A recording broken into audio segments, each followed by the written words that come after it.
So hello there, welcome to Damien's Trains and Travels, and welcome to the review. And this is a review on Ryan in the Bachmann range that came out this year. And as you know, like many Bachmann releases, Ryan was in the pipeline for a long time, but however he finally came out this year, and I finally got down to reviewing him. And you may remember me saying in a previous video this year when I did a Horn review that at the beginning of this year I bought my first house, but the problem is that the house needs doing up quite a lot, and because the house needs doing up and things, I'm not able to actually build myself a model rail out yet. It's probably the last thing on my list to do. But as you know, I go down to Wellingborough Museum, and if you look under playlists under Wellingborough Museum and events, as you can see in the screenshot here, I've been running my trains down there for 9 years now, nearly 10 years. So I'm very lucky to have that down at my local museum. And like I said, we do Thomas running days, and I took Ryan down to a Thomas running day that I did just over a week ago, as you probably saw on my channel, and got some nice shots of him running and a few other bits of rolling stock which I got for Christmas, which again I do hope to do proper reviews about. But like I said, I haven't got access to a lot of my actual railway track or anything at the moment because it's all packed away, and like I said, it is the last thing on my mind, to get the railway layout sorted, so there probably won't be too many model railway reviews, and I'm probably not going to buy too much model railway stuff in the meantime until I'm set up properly. But because obviously I bought this, I pre-ordered this a long time ago, and so obviously I got it when it came out, and obviously back then I think when I pre-ordered it I hadn't even looked at getting the house, but like I said, now I've got the house. Hopefully I'll get the railway layout sorted another time. I've got a room especially for the model railway layout, so I hope to be in the future do more reviews. But like I said, I took Ryan down to Wellingborough Museum, and as you can see in this footage that I've got, I'm sure you'll agree he does run really, really nicely. And one thing that I've always been advised is with any model railway locomotive is that what you're meant to do is run them for like an hour one way, and then in reverse the other way for an hour to help it run in. I didn't do that. I run right straight out the box with some rolling stock. But when I was running him, I had a lot of people comment and said to me, for one that's just new out the box and that, it runs really, really nicely. And in general, I don't think any of the Bachmann ones or even the Hornby ones I brought, whether they were brand new or second hand, in general have been that much of a letdown. They've all run really, really nicely.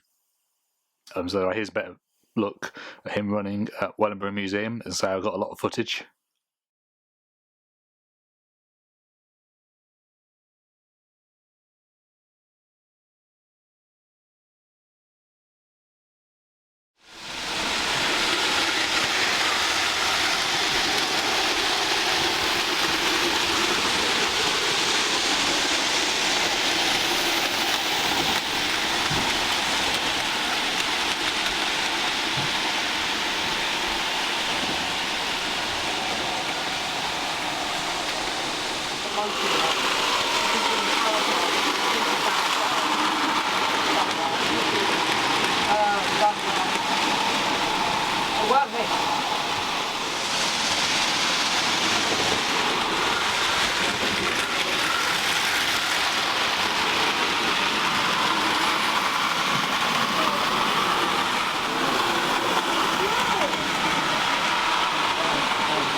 with an upper level. Oh wow, my granddad had one, but it was like this, half, and it was better. Oh yes. Most granddads have them. Yeah, I've got some some of these like trees and things, they affect the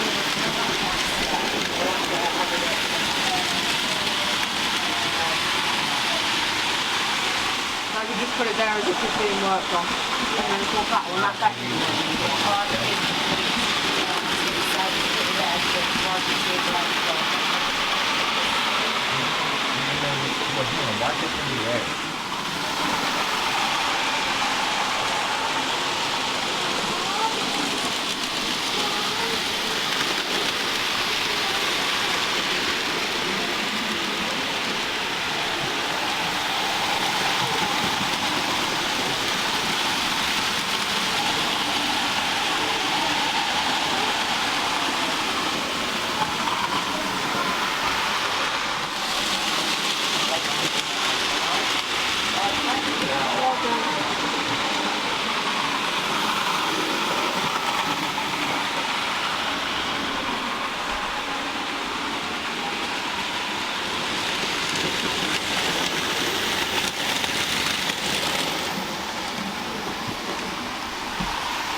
So that was Ryan running down at Wellingborough Museum. So Ryan was first introduced in Sodor's Legend of the Lost Treasure, which was just before Series 20. And I think it's fair to say Ryan was one of my favourite ones that was introduced. And he's actually based upon an N2 locomotive. Obviously, all the Thomas locomotives are based upon real engines. But for me, the N2 is probably most memorable from this scene from the Railway Children on the Scotch Flyer as it goes by. And unfortunately, there is some preserved N2 locomotives like Ryan, but I've not actually gone round to seeing them yet, unfortunately. And I believe one's being restored, having an overhaul at the moment. So hopefully I'll be able to see that in the future one day if it comes back. But anyway, I've got obviously this one for the time being. And I think it's fair to say, for me personally, I only really liked, in general, when you think of all the new characters that were introduced over the years, I think for me personally, the best ones were the ones that were introduced up to about Series 7. And I think certainly after Series 7, I didn't find a lot of the new ones interesting, although telling a lie, I do think that, I mean, I was a lot younger back then. I think in Series 9, all the new characters that were introduced then, I like them as well. So I think sort of like between sort of Series 5 up to Series 9, I liked all the characters that were introduced, but unfortunately, a lot of them were only sort of seen like as a one-off, but they did go on to appear in like magazine stories and other Thomas merchandise, so they weren't entirely forgotten about. And I think Ryan was a bit more fortunate in that way, because when he came in Sodor's Legend of the Lost Treasure, when he first come, Thomas was sent in disgrace, should we say, to go and work on the new branch line for causing an accident. And he took over on Thomas's branch line. I think by the end, for me, it was a little bit like a cross between The Great Discovery, Thomas and Stanley's friendship, and obviously them not being friends at first, and Thomas being jealous, and then them becoming good friends. Same with Thomas and Ryan as well. In Sodor's Legend of the Lost Treasure, and it also sort of reminds me of I suppose, Toy Story as well, the first one, the friendship between sort of Woody and Buzz Lightyear. So the same sort of storyline in a way, really.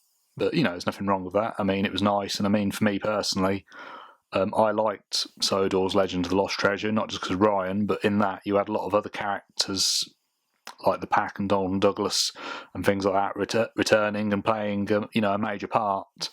And for me, I think what I liked about it is, like I say, all these old characters came back, and like Daisy as well, and playing a major part. And from that special onwards, Thomas went back to his branch line at the end, after we say he redeemed himself, and Ryan went to go and work on the branch line that was built in that special between Aylesbury and Harwick with Daisy, the diesel rail car.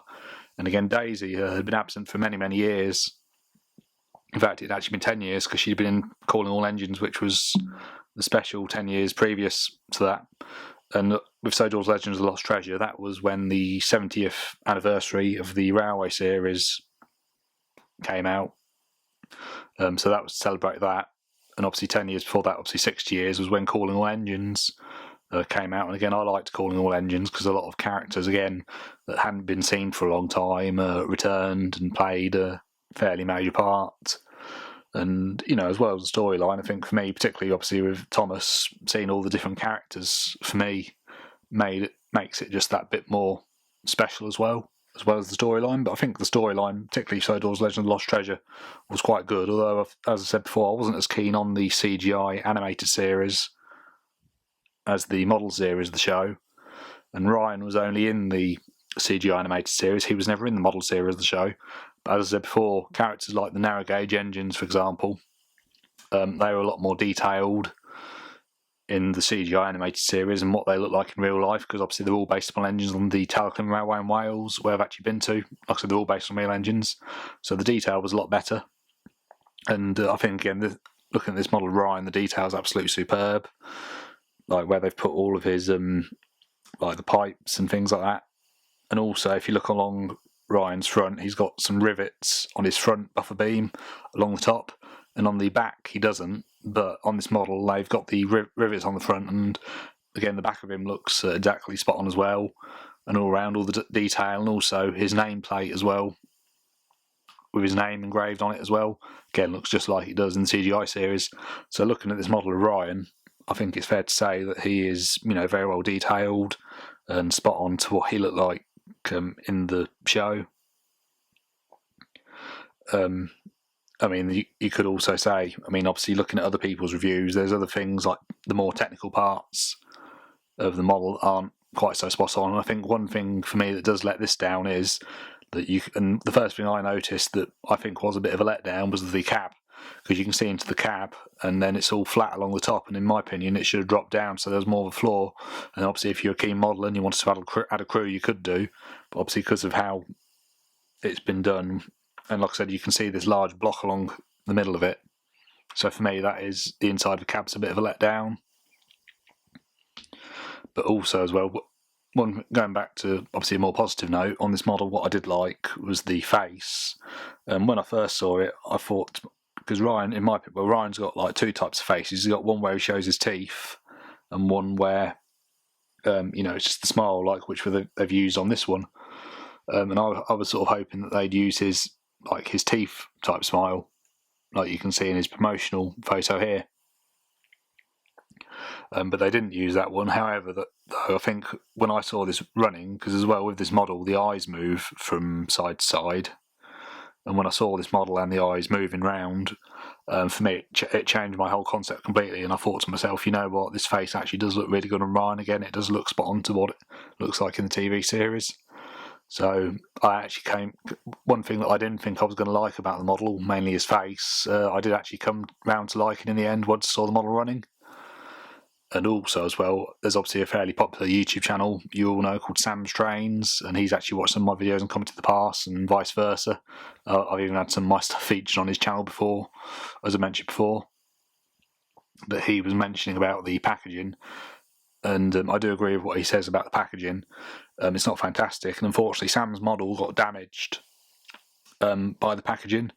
And one thing Sam said, which is true, which I probably don't emphasise enough, is that unless people complain to Bachmann about the packaging, they're never ever going to sort anything out about it. So obviously, if you're not very happy with the packaging, say something. And in my opinion, I think the packaging that was used in for the 009 models and the G scale ones as well was a lot better. And obviously, to me, that's fairly similar to what the Hornby type packaging is, and like I said, a lot better in general. So it's a shame they don't do that. But I mean, and also as well, from what I saw in one, it was either his review or another one review that I saw, apparently the sides of the box were split open, but mine was completely sealed. I didn't have any issues, and Ryan didn't get damaged, luckily, either. So I was quite lucky. But like I said, I think, the packaging should be a lot better. Like how Hornby do, or should I say did theirs, obviously, because now Hornby's discontinued for their models. I think that could be a lot better, personally. And in general, obviously I used to collect, obviously, the Ertl range. Obviously that's got discontinued. I used to collect the wooden range. I don't collect that so much now. But obviously Ryan came out in the wood range, and I think the second version that they done of him was a lot better, because there was two types that they did. So I don't really collect the wooden range now. And like I said, in my opinion, I don't think there's been many characters, like I said earlier, between sort of Series 7, Series 9, that I was keen on. However, I'd say that Ryan, I was definitely keen on, and also Luke and Millie, probably because they're narrow gauge engines. And obviously Whiff, who was in Series 11 before that, I quite liked him, and I mean he did come back to appear in the CGI series as well. So I quite liked him. So I mean, there have been other characters that I have liked, but I think definitely for me, up to about Series 7, Series 9, the new characters they introduced were a lot better. And I quite like Winston as well, and Samson as well. But as I was saying earlier, with Ryan, I did like him as a character, and I think it was a smart move that they brought him back to appear with Daisy.